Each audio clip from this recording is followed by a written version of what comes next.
Olá pessoal, você já parou para perceber como a gente é chamado hoje em dia o tempo todo a escolher em qual turminha a gente vai fazer parte? É como a história do ovo. Afinal de contas, o ovo ele faz mal para a saúde porque ele tem muito colesterol, ou por acaso ele é uma boa fonte de proteína que faz com que os nossos músculos se fortaleçam?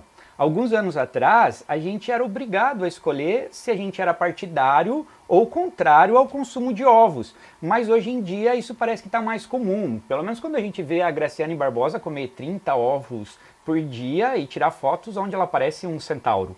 Mas, de qualquer forma, a gente tem outras discussões que a gente também é chamado a participar. Por exemplo, você acha que o termo correto é defensivo agrícola ou agrotóxico?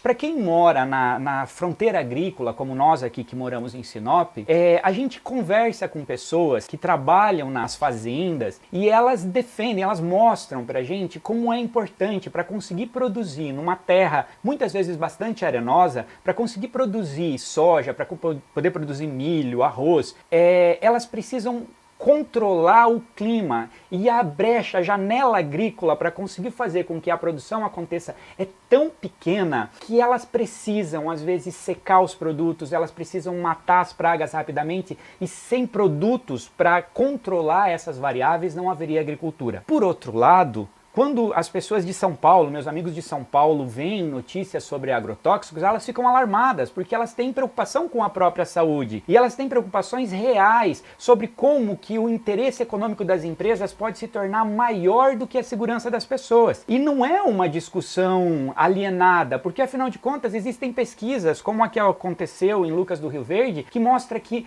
o leite materno das mães de Lucas do Rio Verde possui traços de agrotóxico. E aí, agrotóxico ou defensivo agrícola? Tem mais coisas que a gente é chamado para participar. Outro dia, por exemplo, eu estava com um grupo de amigos conversando na praça da catedral da cidade. De repente apareceu um rapaz lá e começou a se aproximar do grupo e começou a falar com um, com outro e tal. E as pessoas meio se alarmavam e saíam. Aí quando ele chegou em mim, ele chegou para mim e perguntou assim: escuta, você sabia que o Brasil está virando uma Venezuela? Eu fiquei assustado na hora porque falei, meu Deus, é um bêbado, é um assaltante, é um cara que tem esquizofrenia? Realmente fiquei assustado com o cara chegar e me fazer uma pergunta dessas. Aí eu falei que não, que eu achava que o Brasil não ia virar uma Venezuela, porque afinal de contas, ele tem instituições bastante sólidas e a nossa estrutura de país é muito diferente da Venezuela. O Brasil pode passar por dificuldades, mas não vai virar uma Venezuela.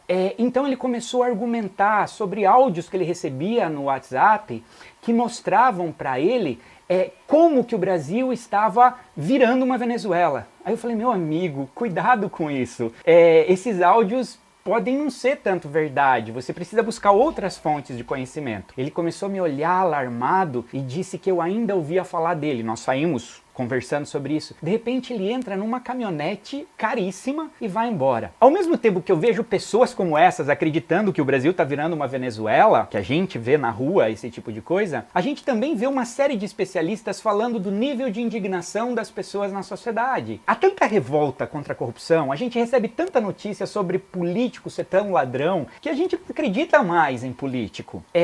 Ainda mais porque o político em si, a profissão dele é a profissão onde ele tem que ter capacidade de falar para as pessoas aquilo que elas querem ouvir e mediar as conversas e as intenções da maior parte das pessoas para que aquilo que aconteça satisfaça a todos a ponto dele conseguir voto suficiente para se eleger. Ou seja, o político, por definição, é alguém que mente pra caramba.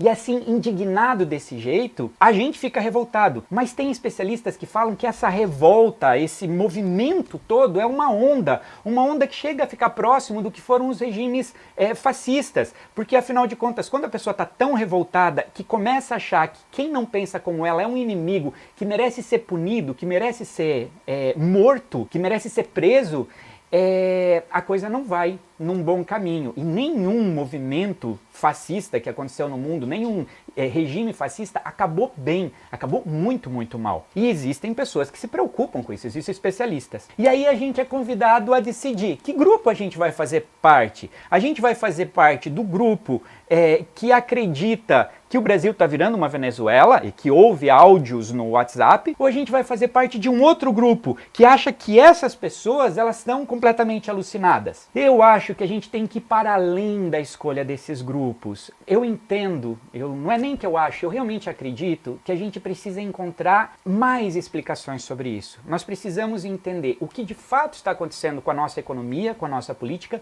e nós também precisamos entender o que está acontecendo com as pessoas. Por que, afinal de contas, as pessoas estão se revoltando a esse ponto? O que está se fazendo de errado a ponto das pessoas começarem a ter crenças descabidas? O que eu posso falar para vocês é que só existe um caminho para a gente descobrir isso daí. Esse caminho é a ciência. Você já deve ter ouvido falar bastante sobre ciência, mas ciência é um sistema organizado de produção de conhecimento, aonde, com base nas boas experiências e nos bons dados anteriores, os pesquisadores criam formulações para explicar a realidade e depois se faz testes para ver se aquelas teorias, aquelas explicações se sustentam. Volta e meia a gente tem avanços no conhecimento onde a gente descobre que determinadas teorias não são assim tão verdadeiras. Isso não é ruim, isso é bom, porque se essas teorias caem, outras melhores vêm no lugar. Mas o importante é que a ciência sempre se embasa nas experiências anteriores para produzir conhecimento melhor. Não é senso comum, não é achismo, não é opinião. É busca da verdade. O caminho para a gente poder chegar a um entendimento da sociedade é a ciência.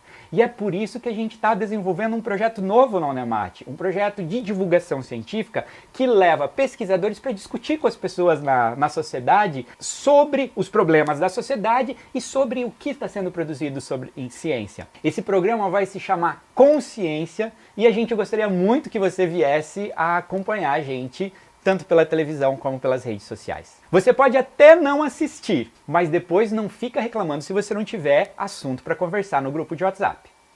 Pessoal, esse é um projeto da Unemat, é um projeto sério de divulgação científica, mas ele também tem essa linguagem que está se usando hoje em dia. Por causa disso, vamos lá, eu queria muito, se você gostou do vídeo, que você compartilhasse com as pessoas. Manda para os seus amigos, só para provocar discussão, talvez eles gostem, talvez eles odeiem, mas vocês vão ter o que discutir.